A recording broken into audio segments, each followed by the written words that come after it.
दिल्ली के राम मनोहर लोहिया अस्पताल के डॉक्टर महामृत्युंजय जाप के मरीजों पर होने वाले असर की जांच कर रहे हैं। जिन लोगों पर यह रिसर्च किया जा रहा है वो सभी ब्रेन इंजरी यानी मस्तिष्क की चोट के मरीज हैं। ये स्टडी 40 लोगों पर इस समय की जा रही है।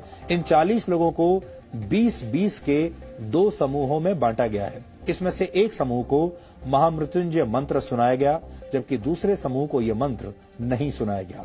जिन मरीजों के लिए महामृत्युंजय मंत्र का जाप किया गया, उनमें से कई मरीज कोमा में थे।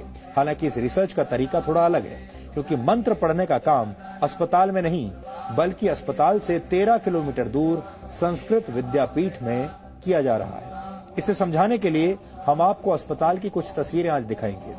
ये उन मरीजों की तस्वीरें हैं जिन पर राम मनोहर लोहिया अस्पताल में रिसर्च की जा रही है। सही तरीके से मंत्रों का पाठ करने के लिए इस अस्पताल के डॉक्टरों ने दिल्ली के संस्कृत विद्यापीठ से संपर्क किया। इसके बाद वहां के पंडितों ने मरीजों को उनके परिवार वालों की मौजूदगी में महामृत्युंजय मंत्र का संकल्प करवाया। डॉक्टरों और मंत्रोच्चार करने वाले आचार्यों का कहना है कि मंत्रों की शक्ति से 20 में से 18 मरीजों को बचा लिया गया, जबकि जिन मरीजों के लिए मंत्रों का पाठ नहीं हुआ, उन मरीजों में कोई सुधार नहीं देखा गया। महामृत्युंजय मंत्र का अर्थ है मृत्यु को जीतने वाला महान मंत्र। ऐसा माना जाता है कि इस मंत्र का जाप करने से अकाल मृत्यु का डर समाप्त हो जाता है। इस मंत्र की रचना ऋषि मार्कंडेय ने की थी। इस मंत्र का मतलब है कि हम भगवान शिव की पूजा करते हैं, जिनके 3 नेत्र हैं, जो हर श्वास में जीवन शक्ति का संचार करते हैं और पूरे जगत का पालन पोषण करते हैं।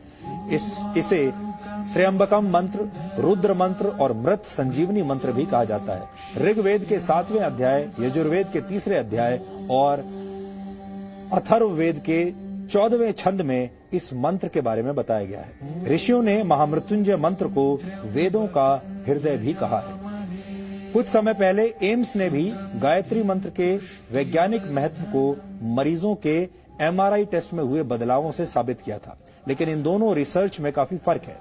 एम्स में मरीजों ने खुद गायत्री मंत्र का जाप किया था, लेकिन महामृत्युंजय पाठ संस्कृत विद्यापीठ में आचार्यों द्वारा किया जा रहा है और मरीज वहां से कई किलोमीटर दूर अस्पताल के ICU में भर्ती हैं। इस रिसर्च के जरिए ये समझने की कोशिश की जा रही है कि वेदों और धर्म ग्रंथों में किसी दूसरे के लिए प्रार्थना करने के असर का जो महत्व बताया गया है, क्या उसका कोई वैज्ञानिक आधार है भी या नहीं। भारत सरकार की सबसे बड़ी मेडिकल रिसर्च संस्था Indian council for medical research ने इस स्टडी को फंड किया है। ये स्टडी 3 वर्ष के लिए की जा रही है, जिसमें से 1.5 साल का समय पूरा हो चुका है। यानी आप कह सकते हैं कि आस्था और विज्ञान के इस अनोखे मेल के फाइनल नतीजे आने में अभी 1.5 साल का वक्त और लगेगा।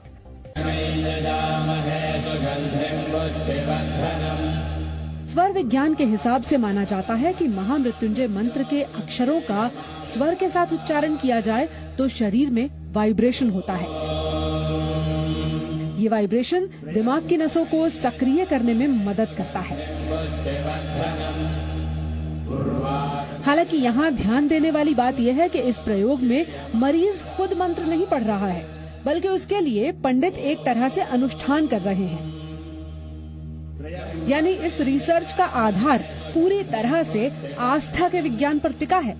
दुनिया भर में ये अपनी तरह की पहली रिसर्च कही जा सकती है।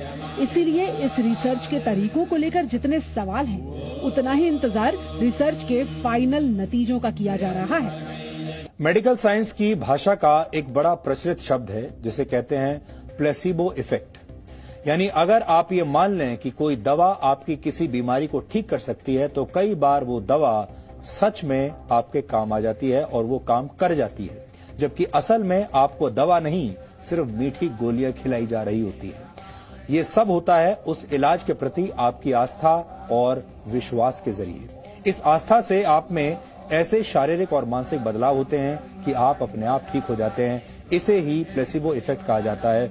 विज्ञान जिसे प्लेसिबो कहता है, उसे आप आस्था या विश्वास कह सकते हैं। कई बार आपने देखा होगा जब बहुत सारे लोग ऐसे होते हैं जिन्हें ये लगता है कि वो बहुत बीमार हैं, उनके अंदर बहुत बड़ी कोई बड़ी बीमारी आ गई है, वो डॉक्टर के पास जाते हैं। डॉक्टर जानते हैं कि उन्हें कोई ऐसी बीमारी नहीं है और डॉक्टर उन्हें या तो कोई विटामिन की गोली दे देते हैं या कोई मीठी गोली खाने के लिए दे देते हैं, ये कहकर कि इससे आप ठीक हो जाएंगे, और मरीज को गोली खाने के बाद सच में ऐसा लगने लगता है कि वो ठीक हो गया है। आपने अक्सर ये भी देखा होगा कि डॉक्टर बीमार मरीज के घर वालों को ये सलाह देते हैं कि आप प्रार्थना कीजिए, मरीज के अच्छे स्वास्थ्य के लिए दुआएं कीजिए। दुआओं में असर होता है, ये आपका विश्वास हो सकता है, लेकिन अगर इस शोध के नतीजे सकारात्मक हुए तो हम ये भी कह सकेंगे कि दुआओं में सिर्फ असर ही नहीं, विज्ञान भी होता है। हालांकि ये विवाद बहुत पुराना है। साइंस, विज्ञान और धर्म के बीच ये जो टकराव है ये हमेशा से रहा है, आगे भी रहेगा, और इसीलिए इस टकराव को कम करने के लिए इस तरह की जो स्टडीज हैं वो होती रही है, आगे भी होती रहेंगी, और हम उनके बारे में आपको ऐसे ही बताते रहेंगे।